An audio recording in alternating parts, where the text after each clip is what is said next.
Hi everyone, my name is Anthony Bayou from Rotherham United Community Sports Trust, and welcome to Series 3 of our Millers Matters podcast. Today we have two new staff members who are going to introduce themselves in a second. We're going to be talking to them about their roles at the club, but also a little bit about this year's Ramadan. So, how are we, guys? Fine, Very well, thank you. Very well, you good? We all Thank you. How right? about yourself? Are you okay? Yeah, good. I know Shaz was saying a little bit nervous, but we'll I'll be all okay, right. We'll thank see you. how we get on. We'll take it bit by bit. So, we'll just start introducing yourself. So I'll hand over to Naveed first, and he can. Yeah, so I'm Naveed Ahmed, also known as Nav, which a lot of people call me. So my role is Inclusion Diversity Officer at Rotherham United Community Sports Trust. So in a nutshell, my role is to help people from a BAME background that are unemployed alongside the job centre. And in a nutshell, just getting them physically and mentally ready to go into employment, really. And that can be done through training courses that we can put on, like youth module courses, for example, or anything, any sort of specific support tailored to that individual. Right. Okay.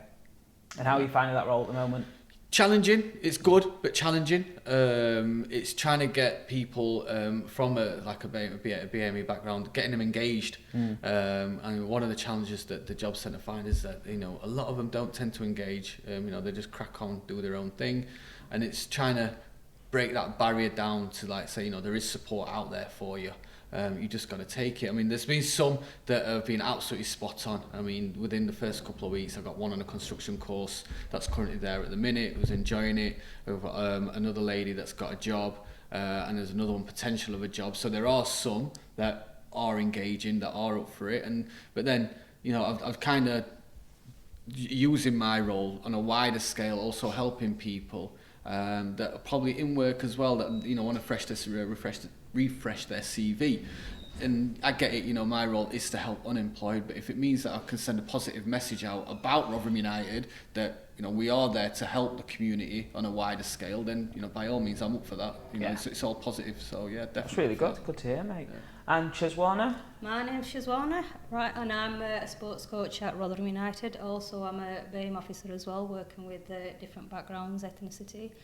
And my role at the moment is I'm the sports coach. I'm holding all the sports events, so I'm trying to encourage all the ladies around different backgrounds to just come and join us. I've got sessions running. We've got the ladies walk running. We're having the ladies netball sessions. We're having the girls boxing sessions. There's quite a couple of sessions what are running, and I like it for the girls to feel inspired to come towards it and join these sessions, because there's so much opportunity for you ladies to just get out there. And especially with this lockdown we've had, I think it's so good for you to just get in a group, work together. It's good for your mental health well-being, and that's my job, is to try and inspire all you girls to get out here, feel good about yourself, look after yourself as well, get yourself fit and healthy as well. I'm here to actually help you, inspire your motivation as well, keeping yourself in really active as well, and just trying to communicate with people around here. There's so much opportunity with Rotherham United, and I think once you're in there, you got it all there. You've got all the support from us all.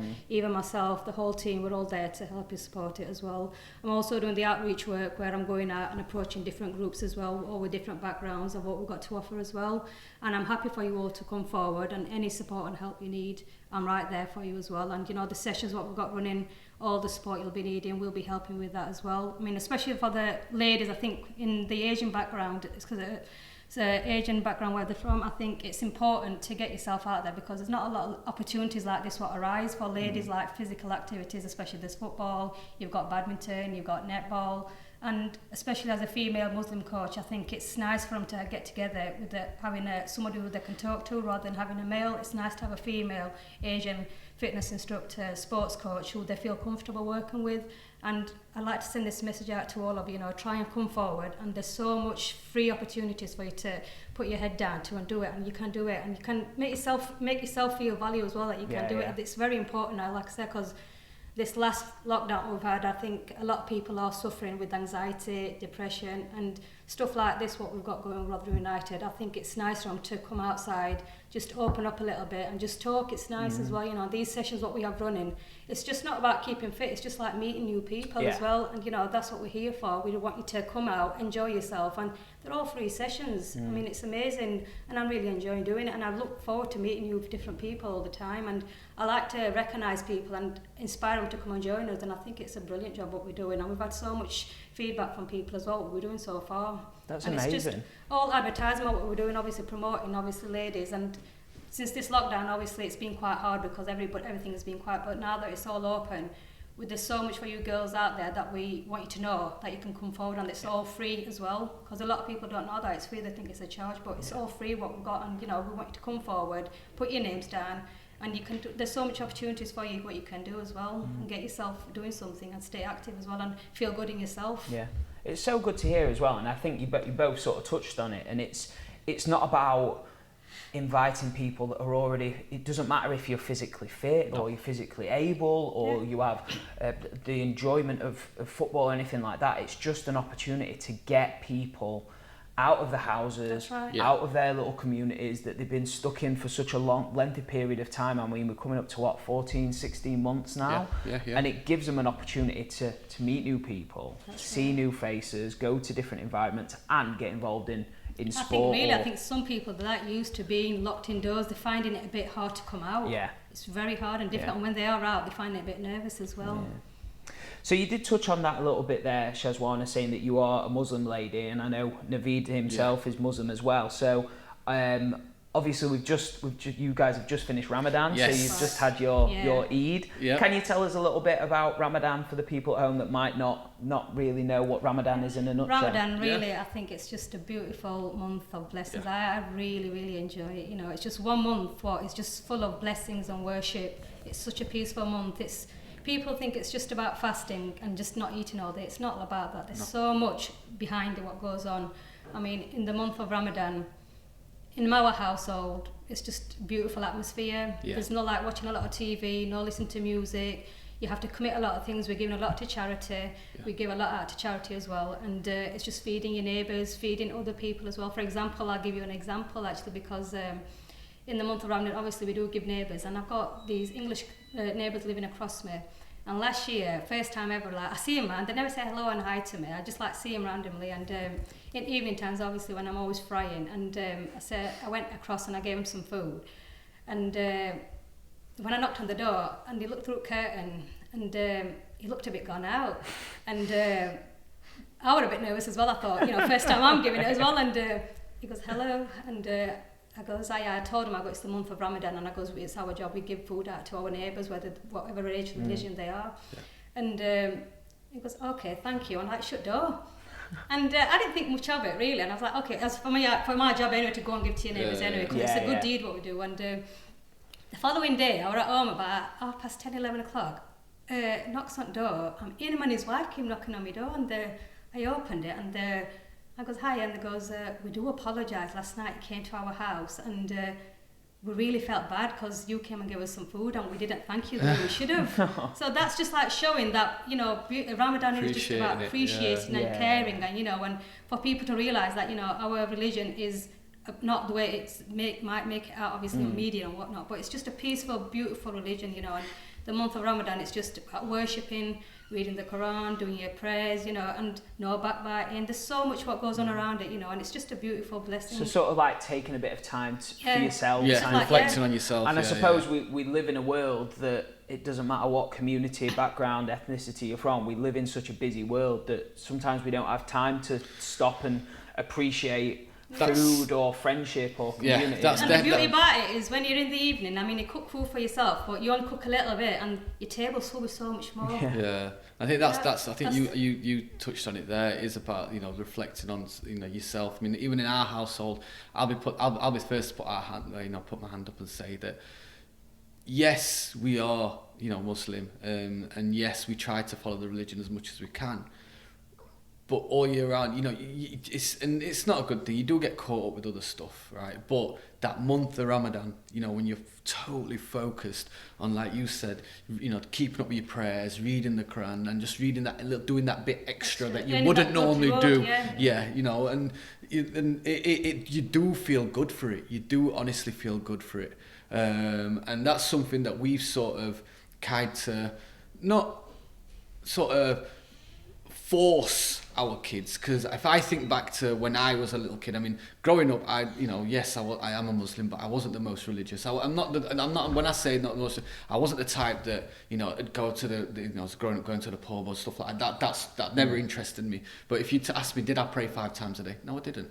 You know, did I read the Quran every day? No, I didn't. You know, but growing up and maturing and having my own kids, I have gone towards it more because I want to be a role model to my kids. Yeah. And if I can do that, you know, for that month of Ramadan, if I can show my kids, like, this is the way we're supposed to live, and don't be, I mean, I had a conversation with my little boy during Ramadan, don't be ashamed of who you are and what you are. You know, people do appreciate who you are and what you are, and you just got to be proud of what you are. And having, like, especially, I mean, I'm going on a bit of a tangent, but having like little role models, like I use Mesut Ozil as an example. Yeah. Like, if you see Mesut Ozil before a game, he'll be stood on a pitch just before kickoff, and he'll have his hands in a prayer bar, and he's doing a little prayer to himself. I actually caught my little boy, a 9-year-old little boy, doing that before his game, and I can't tell you, I can't tell you, and I'm not gonna lie to you, when I saw that first time I saw that happen, I did have a tear in my eye, because I'm so proud of seeing him do that. So. Am I right in saying that there are 5 pillars that are connected to the Muslim religion? Could you tell me a little bit about each one? Yeah, well, obviously the 5 pillars of Islam are obviously, first one is obviously fasting as well, you know, and then it's giving charity, and it's obviously doing pilgrimage, Hajj, what we call, as well. That's very important, and that is like this Eid. What we do is obviously celebrating after Eid. We do after fast, and then the other Eid, what we call Big Eid, that is where Muslims around the world go and perform their Hajj, and then at that time also we say we give sacrifice a goat as well. So they're like, that's the part of it, of going on Hajj as well. So I mean, it's beautiful, to be honest. There's a lot of you got your salah as well. That's important as well. 5 times a day prayer. Yeah. 5 times a day prayer we do as well. That's very important. Obviously, wherever we'll be, that's just one thing with us. No matter what time it is, we have to do it, you know, whatever it is. And then obviously you've got to know the Shahada, which is obviously every Muslim knows as well. Yeah. That's like your 5 pillars of Islam as well. Yeah, I mean, you kind of covered it all. And it is, I mean, it does, someone who doesn't know the religion, they'll think, there's a lot to do and this, that, the other. There is, it's very, very, our religion is very, very flexible. Very flexible. It is, it's very, obviously, we say we've got to pray 5 times a day. All right. Now, it's probably, I'm trying to think, it's probably one prayer that's got to be prayed bang on time, which is the evening prayer. But after that, I mean, like the afternoon prayer, which is called Zuhr. Now that prayer, it can be, depending on the time of year, it can be 1 or 2 o'clock. Now that doesn't mean I've got to pray it bang on 1 or 2 o'clock. If I'm at work, I can wait till I go home. As long as it doesn't overlap with the next prayer, I can pray it before the next prayer. Yeah. That's our religion is very, very flexible. A lot of people have got this impression that, our religion is very strict. That it doesn't let women do anything, and they've got to dress a certain way, and this, that, the other. And don't get me wrong, there are certain ways that we've got to behave and got to act and this, that, the other. But I mean, and Shazwana will probably back me up on this. Like when it comes to the whole, it's very strict on women. It's not at all. It's got so many. Today's generation is changing, going back to 40, 50 years it was.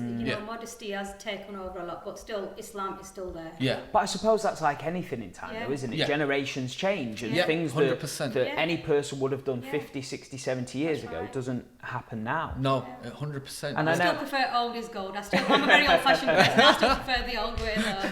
I know, as you were saying that, and we spoke a little bit before, and you mentioned how we were speaking a little bit about Ramadan, and you were saying it's just a way of life. It's not something you just do every now and again. It's every year. We know we're going to be having it once a year. And it's just like your natural routine of a year, just like anyone else's, isn't it? You do have a bit of fear when you think, how's it going to happen? But once you're in that routine, the atmosphere is just beautiful. And you just get on with it, like we Yeah, said. it is. The atmosphere is amazing. I mean, I have my little kids as well. I mean, they're just.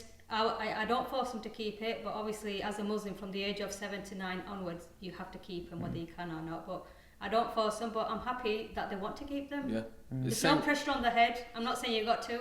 It's in their own best of hand will if they want to keep it. Same with my little boy as well. I mean, my daughter's only 6, so for her, an hour for her at the minute. Yeah, that's a big thing. 1 hour's for Ramadan, Well. do you know what I mean? That is a big thing as well, if you still have to praise them, because obviously they've done it, and that's obviously encouraging them for the late 20 years to keep it as well. In regards to like my little boy, my 9-year-old, he's the way we've done it with him, because he wants to feel like he's fitting in with everyone. That's it, yeah. Normally, obviously, this year's been different, because the whole family's not been able to get together. I think the best Ramadan was last year. Oh yeah, 100%. Because it was in lockdown, you were just constantly home, had nothing to worry about, no going to work, no dropping kids off at school, and it was just absolutely amazing. I think everybody loved last year's Ramadan, it was just beautiful. Generally, when everyone does get together in our household during Ramadan, is that just before you eat is your evening prayer, okay, which is called Maghrib.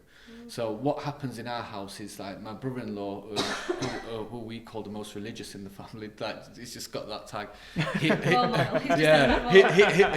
He'll lead the prayer. So then you've got all of us, like all the men, the women as well behind us, and we're all together in one room praying together. And he's involved as well, my little boy. What he'll generally do is wake up in the morning with us at dawn to have his food.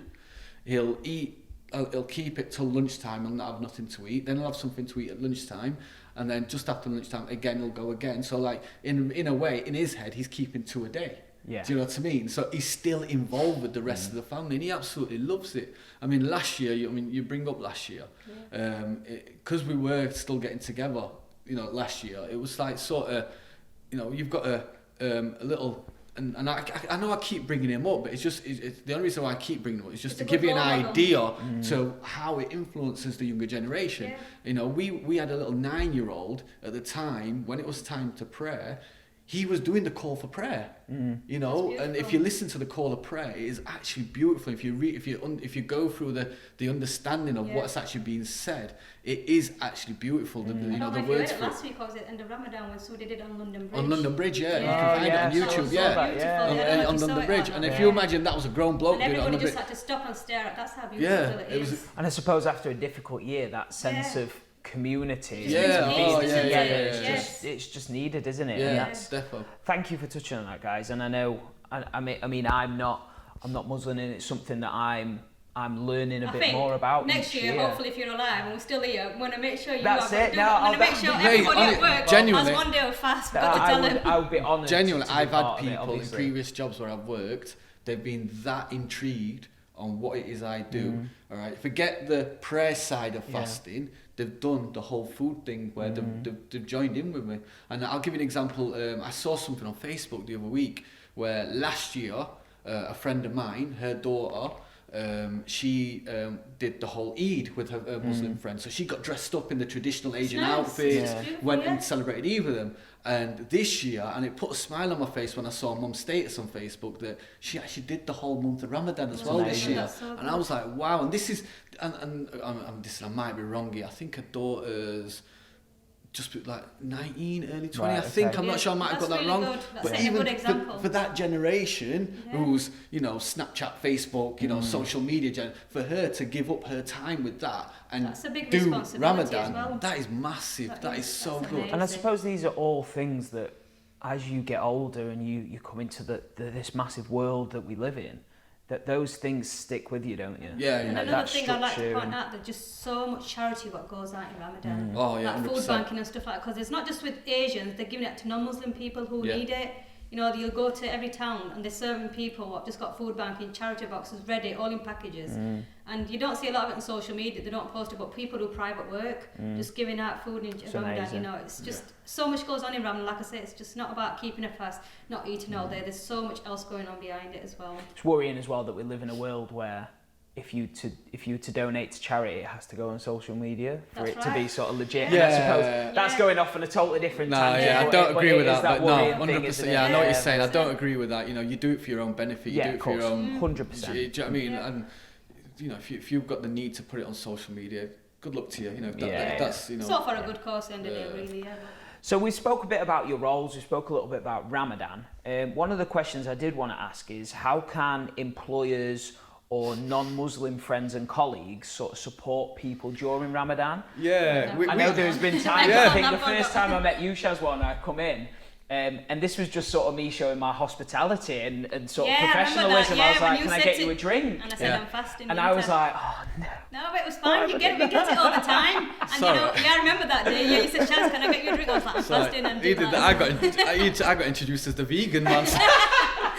Yeah, and I know where he's coming from because obviously you do feel a bit disrespectful. I think she's got a fast and it's funny. You use the word disrespect there, and it's not at all. That's what people think. People got this thing right, and I think it's a case of, and I think I touched on it earlier, that the Muslim religion has been portrayed in such a way, in media, right, that we are, stonewall. It's not like that whatsoever. It's such a peaceful religion. It is, and when I go into work, I'm not thinking that so-and-so's eating around me, so-and-so's drinking around. It does not bother because, like we said earlier, it's that one time a year, we know it's coming up, we know we have to do it. And I think it's, and I'm going to use the term, people treading on eggshells. And it shouldn't be like that. If you want to go to the shop and go get yourself a sandwich, get yourself a drink, and bring it back to the office, crack on. Happy days. Just let me know what it tastes like. So, obviously, you finished Ramadan, and to celebrate Ramadan, you guys have Eid. Yes. Can you tell me a little bit about what Eid is and what kind of things do you do through that period of time? In our household, in the morning, obviously. I think Nav said it on that WhatsApp group the other day. Just eat. So this year it was So in our household, me and my little boy. Sometimes, if it was a normal time it weren't COVID related, then the women would go to the mosque as well, because obviously they'd go to the women's section, me and my boy would go to the men's section, sort of thing. So we do Eid prayer. You go home. It's like sort of. First thing in the morning, obviously, what we do, we do a little prayer at home. Yeah. Cook something, and obviously do a little prayer at home, and then the men basically really go to the mosque, do their prayers, eat prayers, and then they come back. Well, my kids always get their monies when they come back, so That's the only kid thing kids look forward for. If you're a kid and it's Eid, you're laughing. It's like, Mum, you're not getting no money. So you're laughing, mate. I got to. I think I was 16. I'm like, what is that? It now? Am I an adult? Am I not getting nothing to eat? I remember when we were little kids. It's like Christmas all over again. Going back to when we were little kids, at that time, £1 was a big thing. Yeah. Getting £1 off somebody was a major thing. Now it's like kids, if it's not a fiver, they don't want it. I'm telling you. My little boy and my daughter, both of them, between them, they probably got more money than I've got in my pocket in my bank right now. I'm telling you, they've all got their own new little wallets. I'm like, I'm going to so-and-so, uncle's got so-and-so, uncle's going to give me this, so-and-so auntie's going to give me this. They've already counted how much they're going to get. I'm telling you. Honestly, if I can, God's honest truth, probably tell you now that my kids have probably got a list of what presents they want for the next Eid that's coming up. Yeah. I'm not even joking. Yeah. Honestly. Well, like you have Christmas, obviously you're giving presents. I'm like, for us, it's like mainly we give money. Yeah. Like to children, where... It's different in each household. Because obviously in your household it's money, but within our household, because now, I don't know what school your kids go to. The school that my kids go to are majority white kids in my school, in my kids' school. Now, it comes Christmas time. Obviously, that's the big thing in school. Yeah. And just because we don't want our kids to feel left out, we'll probably will get them one or two things. Yeah. But our kids know that festive period, we don't actually celebrate it. Yeah. Right? So when it comes to Eid, just so that they don't feel left out. Yes, we give them, especially my little boys.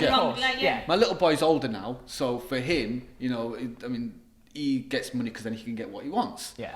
But generally, it is presents. The whole. Yourself. There's no at Christmas. There's no better feeling than as a kid is sitting down and ripping that wrapping paper up and getting your presents, not knowing what your mum and dad have bought you, sort of thing. Do you know what I mean?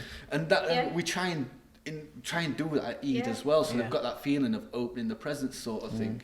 It's just a nice thing because all families get together, like you say, you just eat all day. So you see families who you've not seen for a long time. You know, you go and visit families as well. You don't get that every day, is it? And it's just that one day, like it's on Christmas, everybody has on. Same with Eid, everybody has off. And we just spend that nice time, value it as well. It's amazing. The food is absolutely, oh mate, the food is banging. Oh mate, it is spot on. I think one thing that's really resonated with me, not just when we've had this conversation now, but previous conversations over the past month, is how personalised it is. Yeah. And how Ramadan is not just a stereotypical thing that this is what you do and this is how it ends. It's very similar to, I know you mentioned it was similar to Christmas and how a British household's Christmas is different from one household to another, and that's very similar with Ramadan and Eid and everything else.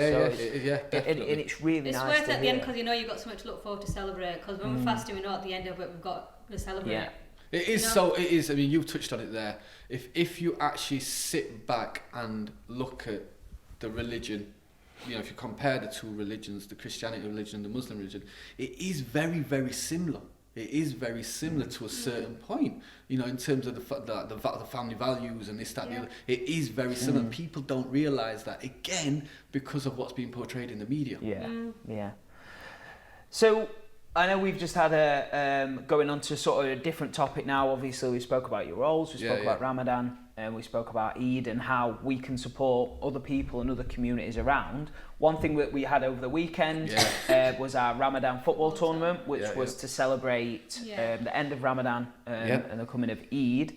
How was it? Oh mate, it was fantastic. I know I was down here for this. I mean, we were all down here for the weekend, yourself, weren't we? Yourself and me, we were there for both days, weren't we? Mate, I think out of the whole weekend, right, there's one thing that has stuck with me, and it's a conversation that me and you had on the first day, which was, we haven't grumbled about working. We've worked Monday to Friday, you know, we've put a bit of a graft in, and I know your timetables at the minute is more hectic than what mine is, but we didn't grumble the fact that we had to come in on a Saturday and a Sunday. We gave up our weekend, and it's the fact that we got on with it, but it's because we enjoy what we do.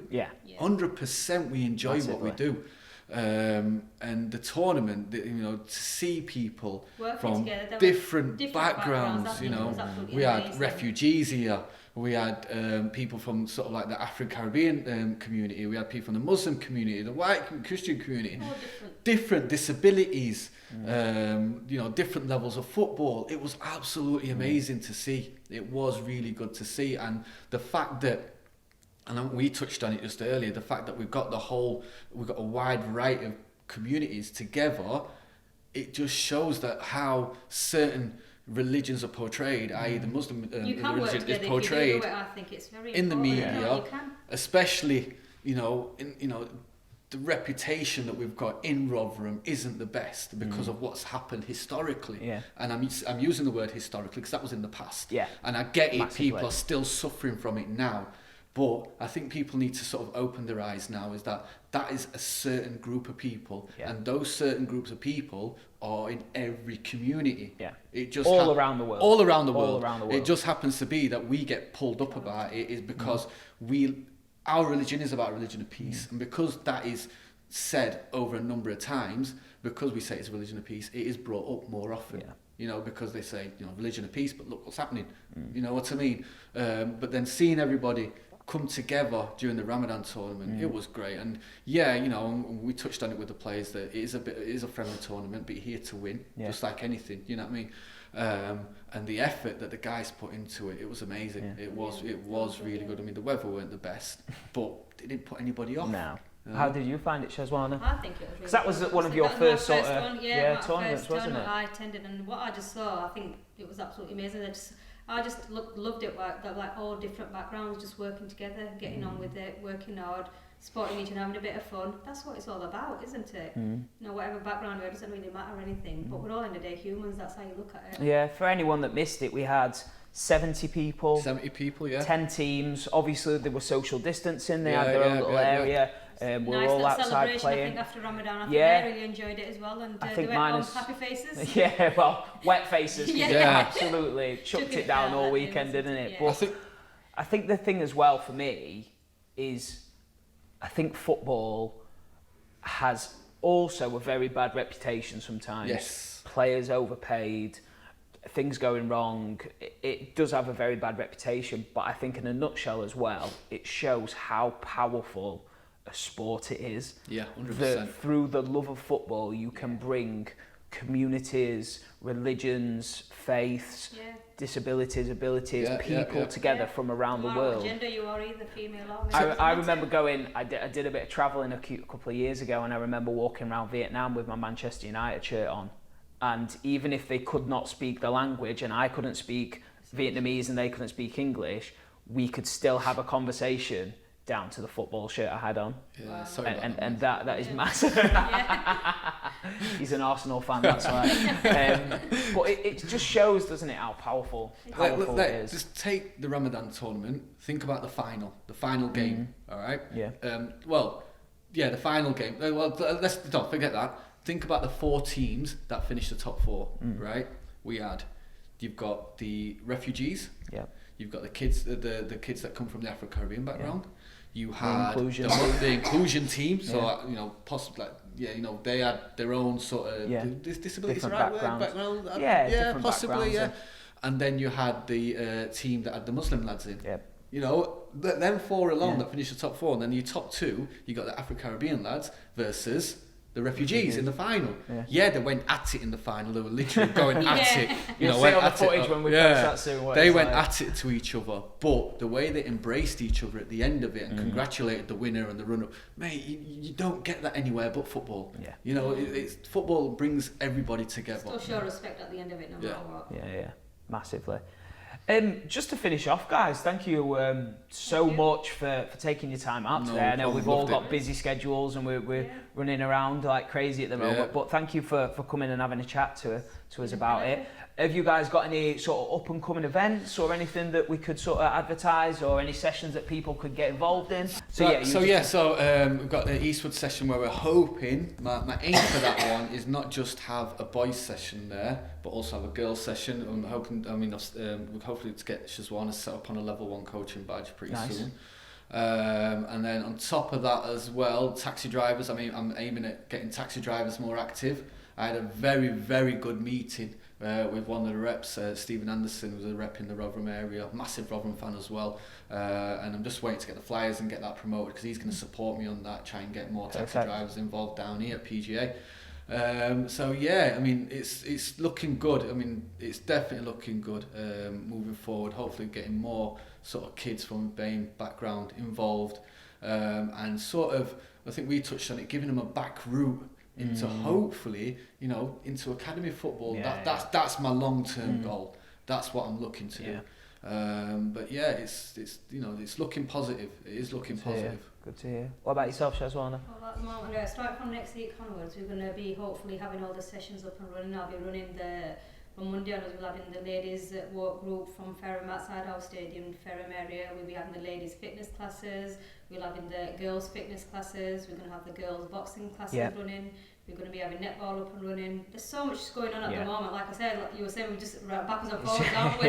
So there's so much going on, like ladies. I just want you to come and just get in there, get flexible with us as well. And there's so much for you from us that we can help you with as well. So once you just get in touch with us, and we'll let you know what's happening. Obviously, we have got a lot of advertisements going at the moment with our flyers and everything, and we just hope you come and join us. So on that as well, I should have mentioned that we've also got the boys boxing. Boys boxing over at Monday night over at Sife's gym, and then Wednesday night at Junior Witters gym in Eastwood. So there's a lot going on. There's definitely a lot going on. Go on, sorry. So I was going to say, hopefully, when we can get fans back into the ground and they can watch live football, try and build that bridge with the communities, local communities, and get more people from a BAME background, sorry, tongue twister, background into the ground and get them watching, get them supporting the local club a bit more. Do you know what I mean? And I think the team needs it. Do you know what I mean? Rotherham is. We're never going to be the big hitters. We're never going to have the most money. But one thing we do provide at every match day is a community feel. Yeah, massive, and the more the community get behind it, the more the club will succeed. Yeah, definitely. In regards to any upcoming events or sessions, guys, You can find out any details on all of our sessions by going to www.rucst.co.uk.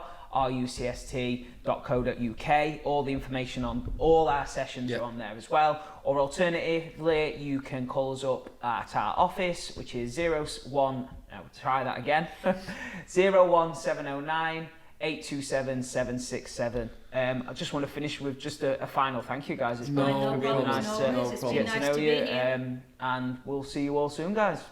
Take care. Thank you.